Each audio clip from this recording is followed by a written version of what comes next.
প্রিয় ছাত্রছাত্রী, আজকে আরো একবার তোমাদের সঙ্গে সহজ স্টাডিতে বাংলা ক্লাস নিয়ে ক্লাস 39 চলছে।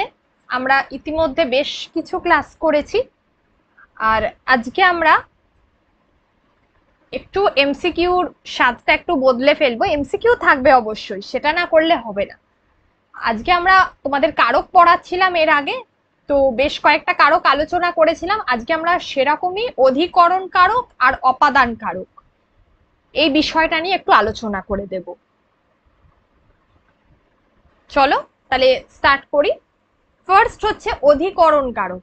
ঠিক আছে, আজকে আমাদের বিষয় হচ্ছে অধিকরণ কারক। একটু বুঝে নাও, কারণ ডেসক্রিপটিভ ক্লাসটা করলে এমসিকিউ বুঝতে সুবিধা হবে, ধরতে অনেক বেশি ইজি হবে, কারণ ব্যাকরণ পোর্শন, বাংলা ব্যাকরণটা পুরোটাই কনসেপচুয়াল। ঠিক আছে, কনসেপ্ট ক্লিয়ার না থাকলে কিন্তু আনসার করা যাবে না। চলো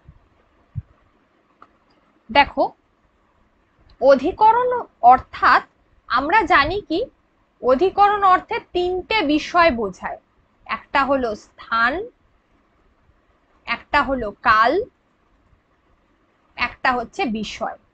এই তিনটে বিষয় যখনই তোমরা লক্ষ্য করবে প্রশ্নের মধ্যে, তো অধিকাংশ ক্ষেত্রেই সেটার উত্তর কিন্তু কি হবে, অধিকরণ কারক হবে।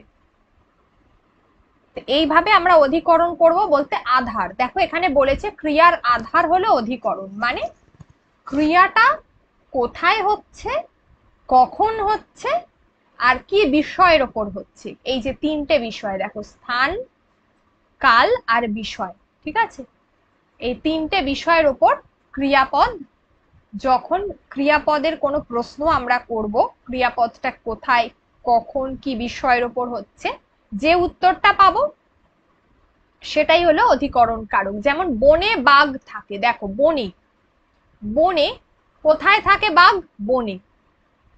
জলে থাকে মাছ, তাহলে জলে। মাছ কোথায় থাকে, দেখো জলে। তাহলে এই যে দাগ দিয়ে দিচ্ছি, এই যে কোথায় দিয়ে প্রশ্ন করলাম, যে উত্তরটা আমরা পেলাম সেটাই হচ্ছে অধিকরণ কারক। শিশুকালে ভোগবিলাসের আয়োজন ছিল না, তাহলে কখন, কোন সময়টার কথা বলা হয়েছে। দেখো শিশুকালে, এখানে সময় নির্ধারিত হচ্ছে না, শিশুকালে ভোগবিলাসের আয়োজন ছিল না, সময়টাকে নির্ধারণ করেছে। তাই এগুলোকে আমরা বলে থাকবো অধিকরণ কারক। যে যে শব্দগুলোর নিচে আমি চিহ্নিত করছি বা দাগ দিচ্ছি, সেগুলো কিন্তু অধিকরণ কারক। চলো নেক্সট। আচ্ছা, অধিকরণ কারক কিন্তু তিন প্রকার, অর্থাৎ অধিকরণ কারককে আমরা তিন ভাগে ভাগ করতে পারি। সেগুলো কি কি, এই তিনটে কারক, যেমন স্থানাধিকরণ, কালাধিকরণ আর ভাবাধিকরণ, মানে ওই বিষয় ভিত্তিক, তাই তো। দেখো, আচ্ছা, এই যে শ্রেণী বিভাগগুলো আছে এগুলো নিয়ে আমরা আলোচনা করব। তার আগে জাস্ট বলে দিই যে ম্যাথসের অনলাইন ব্যাচ অলরেডি শুরু হয়ে গেছে। তোমরা অনেকেই জয়েন করে ফেলেছো ইতিমধ্যে, আর মাত্র জাস্ট কয়েকটা সিট আছে, এবং এখনো যারা জয়েন করতে চাইছো এবং তাদের জন্যই একটা বিশেষ অফার চলছে, মাত্র কয়েকদিন থাকবে, 2-3 দিন আর। তো সেক্ষেত্রে চ্যাপ্টার ওয়াইজ ক্লাস করতে এবং শেষ মুহূর্তের প্রস্তুতিকে আরো প্রমিনেন্ট করতে 3 মাসের এই কোর্সটাতে এখনই যুক্ত হয়ে যাও। 8348817027 জসিম স্যারের সঙ্গে এই নাম্বারে তোমরা ডিটেলস জানবার জন্য কন্ট্যাক্ট করো, আর অবশ্যই ম্যাথসে একেবারে তুখর হয়ে যাও পরীক্ষায়। নেক্সট চলো।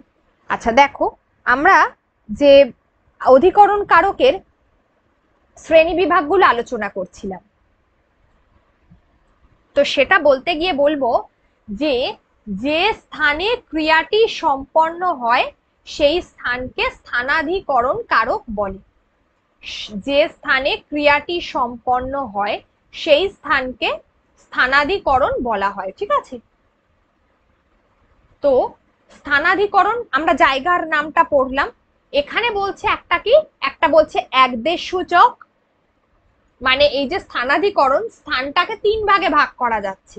একটা একদেশ সূচক, একটা ব্যাপ্তি সূচক, অর্থাৎ একটা এক দেশ, একটা হলো ব্যাপ্তি সূচক, আর একটা হচ্ছে সামীপ্য সূচক। এবার এই যে তিনটে ভাগ, এই তিনটে ভাগের অর্থ কি কি চলো দেখে নি। এই তিনটে ভাগের অর্থ প্রথমে আমরা যেটা পড়বো সেটা হচ্ছে এক দেশ সূচক।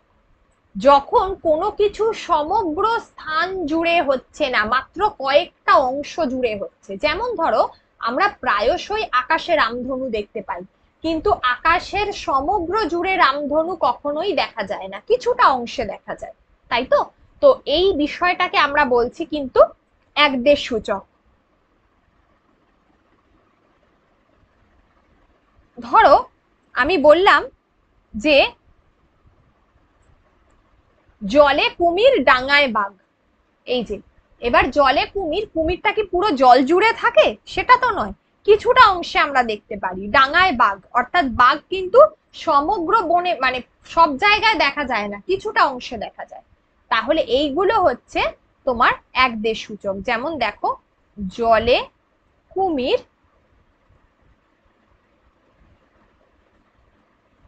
ডাঙায় বাঘ। তাহলে এইগুলো এক দেশ সূচক, অল্প স্থান জুড়ে যেগুলো রয়েছে। যেমন আকাশে রামধনু উঠেছে, কোথায় উঠেছে? আকাশে, তাহলে এটা অল্প স্থান জুড়ে রয়েছে, তাহলে এগুলোকে আমরা বলবো এক দেশ সূচক অধিকরণ কারক। নেক্সট, এটা আবার স্থানাধিকরণের ভাগ, এটা খেয়াল রাখতে হবে। এই এক দেশ সূচকটা কিন্তু অধিকরণ কারকের মধ্যে স্থানাধিকরণ, ঠিক আছে, সরি, স্থানাধিকরণ হয়, হ্যাঁ।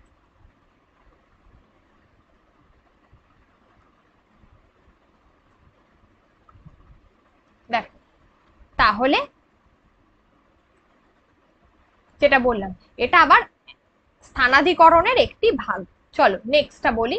নেক্সট হচ্ছে কি ব্যাপ্তি সূচক। ব্যাপ্তি সূচক মানে কোন জিনিস অল্প অংশে নয়, সমগ্র অংশটাতে রয়েছে, মানে একটা বিশাল এলাকা জুড়ে রয়েছে, সেটাকে আমরা বলছি স্থানাধিকরণ।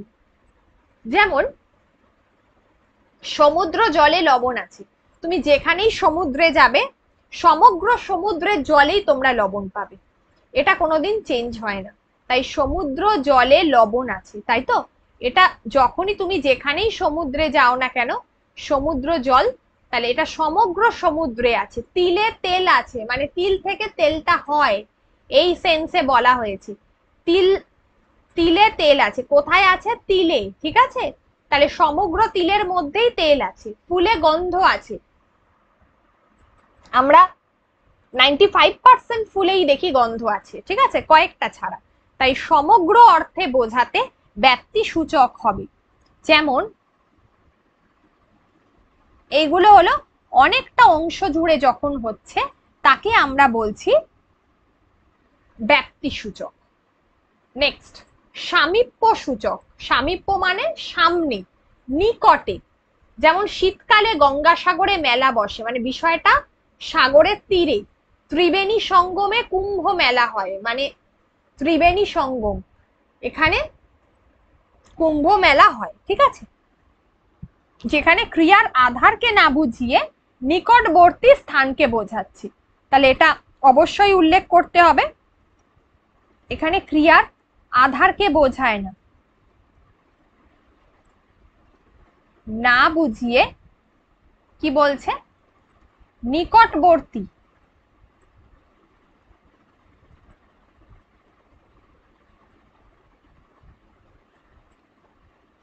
স্থানকে বোঝায়, তাকে আমরা বলছি সামীপ্য সূচক।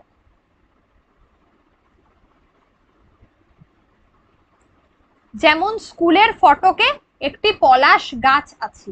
স্কুলের ফটকে মানে কি? স্কুলের দরজার সামনে, মেন যে দরজা হয় তাকে আমরা ফটক বলি, তার সামনে হচ্ছে একটা পলাশ গাছ আছে, ঠিক আছে? স্কুলের ফটকে কোথায় আছে? তাহলে এগুলো হলো, এটার অর্থ হচ্ছে তোমার কি বলে, সামীপ্য সূচক। ওকে, বিদ্যালয়ের ফটকে পলাশ গাছ আছে, অর্থাৎ কি এই যে ফটক, এই ফটকে হচ্ছে তোমার, এটা হলো সামীপ্য সূচক। চলো নেক্সট। নেক্সট হচ্ছে দেখো, আমরা স্থান নিয়ে আলোচনা করলাম, এবার একটু কাল নিয়ে আলোচনা করতে হবে। কাল অর্থাৎ সময়, গ্রীষ্মকাল, বর্ষাকাল, এই জাতীয়। এবার কালের মধ্যেও আবার ভাগ আছে, কোন সময়ে ক্রিয়াটি সম্পন্ন হচ্ছে। অর্থাৎ এখানে কাল বলতে কাকে বোঝানো হয়েছে? সময়কে বোঝানো হয়েছে, সময়কে বোঝানো হয়। আচ্ছা, তোমরা রিপ্লাই করেছো বেশ কিছু, আমার সত্যি খুব ভালো লাগছে তোমাদের রিপ্লাই গুলো দেখে, এবং তোমরা যেভাবে ক্লাস চাইছো সেইভাবে দেওয়ার চেষ্টা করব। এই সপ্তাহের মধ্যে তোমাদেরকে বাক্যর উপরে একটা ক্লাস দেওয়ার চেষ্টা করব, ঠিক আছে, এই সপ্তাহে। আর তোমরা একটা বলেছো 9 নম্বর প্রশ্নটা দেখতে, ওটা আমি একটু দেখে আমি মঙ্গলবার দিন টুইসডে তোমাদেরকে বলে দেবো, ঠিক আছে। এর মধ্যে একটু ব্যস্ত থাকবো আজ আর কালকে। তোমরা কালকে আমি পারবো না, তো পরশু দিনকে মানে টুইসডে অবশ্যই তোমাদেরকে ওই প্রশ্নের উত্তরটা একবার দেখে আমি জানিয়ে দেবো, ঠিক আছে। মানে অপশনটা আমাকে দেখতে হবে, অপশনটা দেখে তবে তার উত্তরটা বলে দিতে পারবো। আচ্ছা চলো, নেক্সট যেটা হচ্ছে, আর কালাধিকরণ অর্থাৎ সময়কে বোঝানো হয়। এবার সময় দুই প্রকার, একটা ক্ষণমূলক, একটা ব্যক্তিমূলক। মানে হচ্ছে একটা অল্প সময়ের জন্য কিছু হচ্ছে, যেটাকে আমরা ক্ষণমূলক বলছি, আর বেশি সময় ধরে কিছু হচ্ছে। ধরো অতি অল্প সময়ের মধ্যে যদি ক্রিয়াটি সংগঠিত হয়, যেমন বিকেল 5টায় সভা বসবে। এবার সভা তো আর অনেকক্ষণ ধরে হয় না, ম্যাক্সিমাম 2-3 ঘন্টার জন্য হতে পারে, 2 ঘন্টা ম্যাক্সিমাম। যেমন ব্যক্তিমূলক, ধরো এই যে আমাদের ক্লাসটা, এটা খুব অল্প সময়ের জন্য হয়, ঠিক আছে। তো এই ক্লাসটা আমরা ইউটিউবে ক্লাস সাধারণত অল্প সময়ের জন্যই দেখে থাকি, তো এটা অল্প সময়, তাই এটা হচ্ছে ক্ষণমূলক। তাহলে কোন সময় হচ্ছে। আর ব্যক্তিমূলক যেটা দীর্ঘকাল ব্যাপী হয়, যেমন পৌষে প্রবল শীত, মানে অনেক দিন ধরে শীত থাকে, ঠিক আছে। যেমন ধরো বললাম 7:30টায় কাটোয়া লোকাল ছাড়ে, আমি যদি বলি যে 7:30টায় কাটোয়া লোকাল ছাড়ে, এই লাইনটা 7:30টায়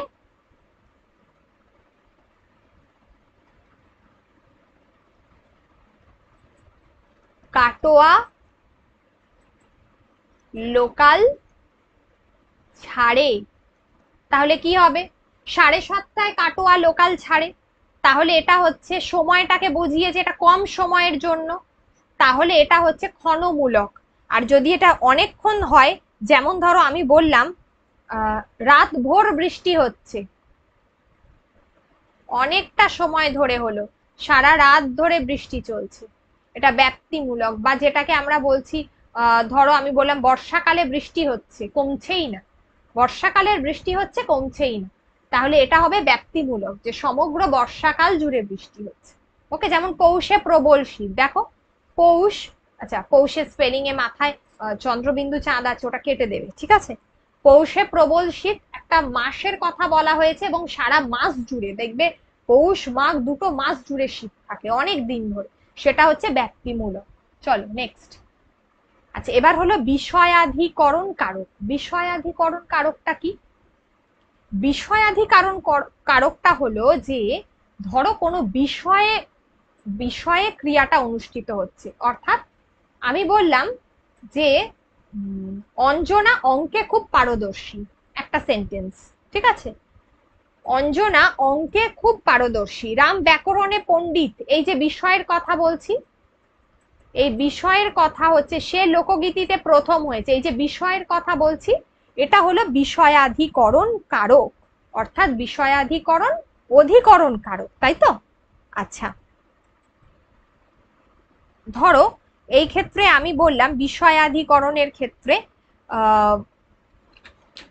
তার পদার্থবিদ্যায় বিশেষ দক্ষতা আছে, তার পদার্থবিদ্যায় বিশেষ দক্ষতা আছে, এটাকে আমরা বলে থাকি বিষয়াধিকরণ কারক, ঠিক আছে, এই জাতীয়।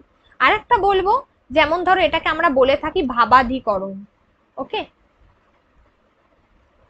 ভাবাধিকরণ বলে থাকি। কি রকম বিষয়টা? যেমন রমেন শোকে কাতর,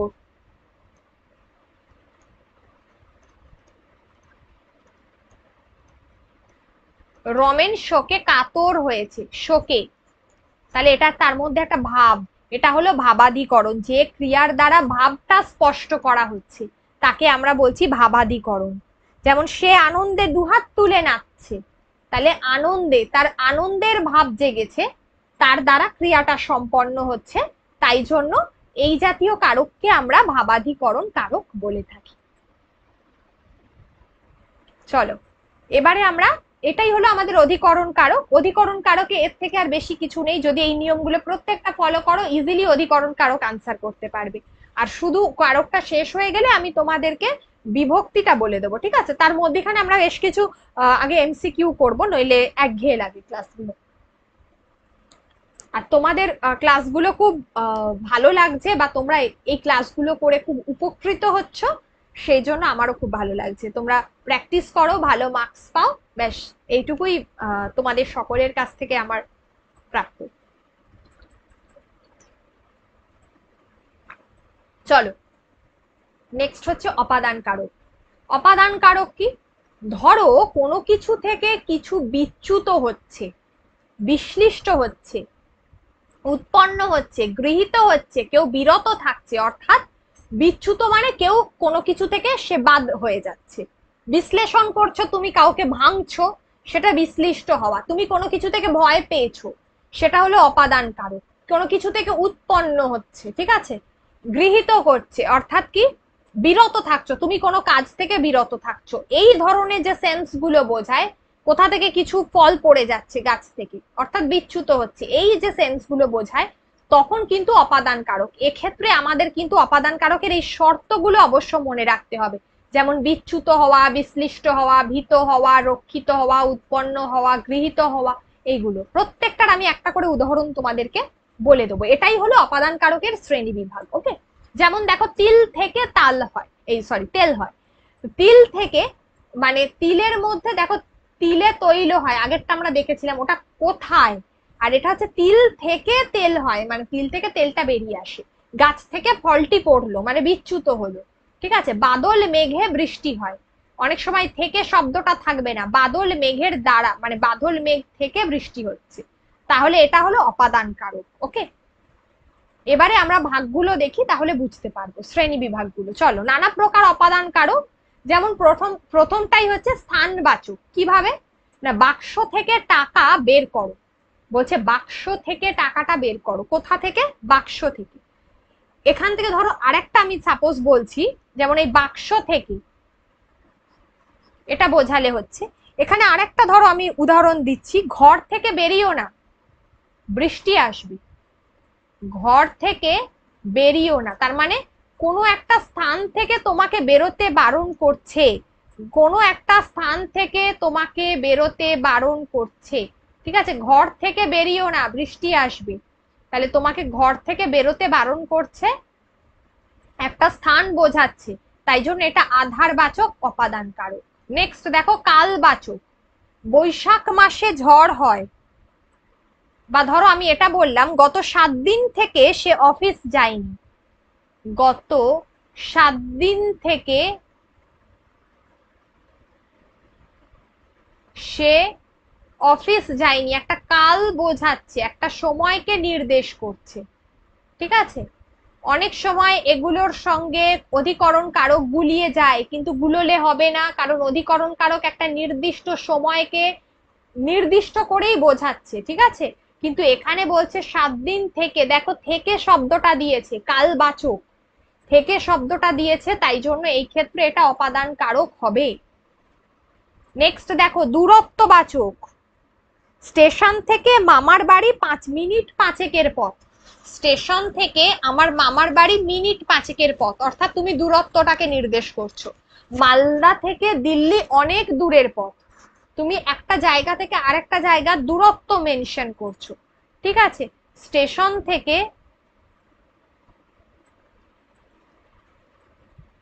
মামার বাড়ি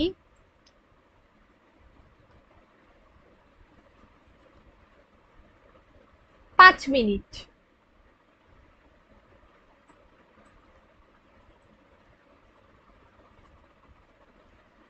তাহলে সেটা হবে দূরত্ববাচক। নেক্সট হচ্ছে বিরতি অর্থে বোঝানো হয়। বিরতি অর্থে। বিরতি অর্থে কিভাবে বলবো না, কবে কাজ থেকে বিরতি পাবো, তাই তো। আর বিকৃতিবাচক অর্থে, আচ্ছা দেখো, বিকৃতি কেন না, দুধে দই হয়, কিসের, মানে দুধে দই হয়, ছানা হয়, এগুলোকে আমরা বিকৃতিবাচক অর্থে ব্যবহার করি, মানে দুধ থেকে দইটা তৈরি হচ্ছে, উৎপন্ন হওয়া বলছিলাম না কোনো কিছু, তো সেইটাকে আমরা বলছি, ঠিক আছে। যেমন ধরো বিপদে মোরে রক্ষা করো, বিপদ থেকে রক্ষা করো, বিপদে মোরে রক্ষা করো, এই যে শব্দটা বিপদ থেকে রক্ষা করার কথা বলা হচ্ছে, তাহলে সেটা হলো অপাদান কারক। তুলনাবাচক, দেখো তুলনা করছো কোনো জিনিসের সঙ্গে, ডিফারেন্স, জননী এবং জন্মভূমি স্বর্গের থেকে বড়। আর পরিত্রাণ, দেখো ওই যে ভয় পেয়েছো যেটা বললাম, বিপদ থেকে রক্ষা করো। আর একটা দেখো অবস্থানবাচক, ধরো তুমি কোথাও একটা অবস্থান করছো, যেমন অবস্থাবাচক যেটা হচ্ছে সেটা হলো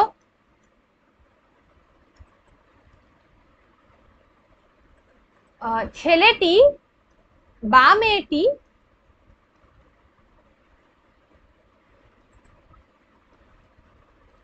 ছাদ থেকে ঘুড়ি ওড়াচ্ছে।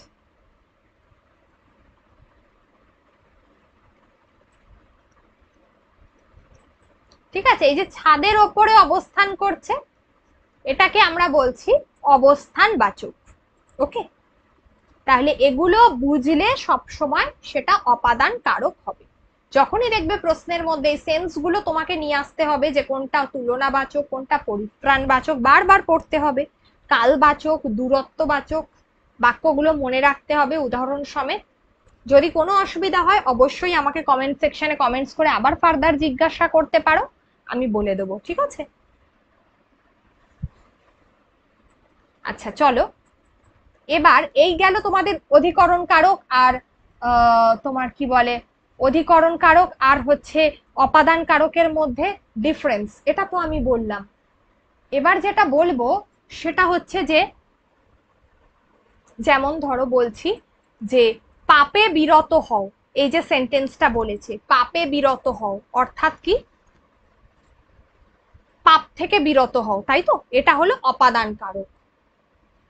আচ্ছা, পাপ থেকে বিরত হও, এটা হচ্ছে অপাদান কারক। নেক্সট দেখো, মেঘে বৃষ্টি হয়, মেঘে কোন কারক, এটাও অপাদান কারক, কারণ মেঘ থেকে বৃষ্টি, এখানে কিন্তু দেখো বলেছে মেঘে বৃষ্টি হয়, মেঘ থেকে কিন্তু বলেনি একবারও, ঠিক আছে, মেঘ থেকে বৃষ্টি হয় এটা বলেনি, মেঘে বৃষ্টি হয়, অপাদান কারক।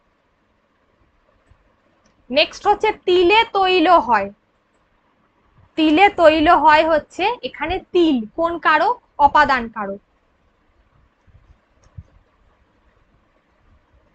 বারবার বলেছি, তাহলে এগুলো কারণগুলো বুঝতে হবে, এটা উৎপন্ন হচ্ছে, উৎপন্ন সূচক বাক্যটাতে বুঝিয়েছে, ঠিক আছে।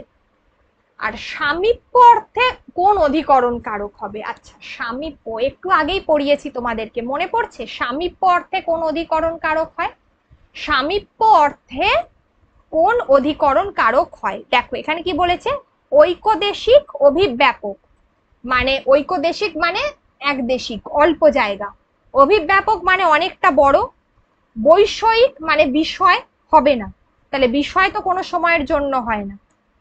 আর একটা হলো ভাবাদিকরণ, ভাবাদিকরণের ক্ষেত্রেও হবে না, সেটা ভাব প্রকাশ। তাহলে এক্ষেত্রে কোনটা হবে, সামীপ্য অর্থে যদি আমরা ব্যবহার করি তাহলে হচ্ছে, দেখো ঐকদেশিক একদেশিক বোঝাচ্ছে, একটা মাত্র দেশের কথা বোঝাচ্ছে, তাই না, একটু অল্প জায়গা, জায়গা অর্থে ব্যবহার করা হয়, তাহলে ঐকদেশিক মানে জায়গা অর্থে, স্থান, জায়গা বা স্থান অর্থে, এটা তোমরা পড়বে তাহলে জায়গাটা ক্লিয়ার হয়ে যাবে, সামীপ্য অর্থে।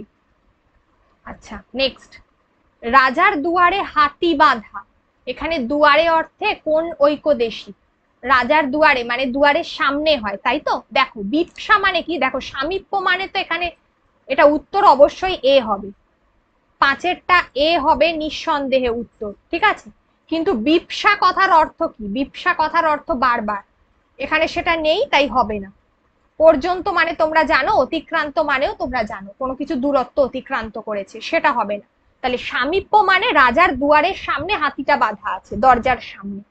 তাহলে এক্ষেত্রে উত্তর হবে 5-এর এ। হলো?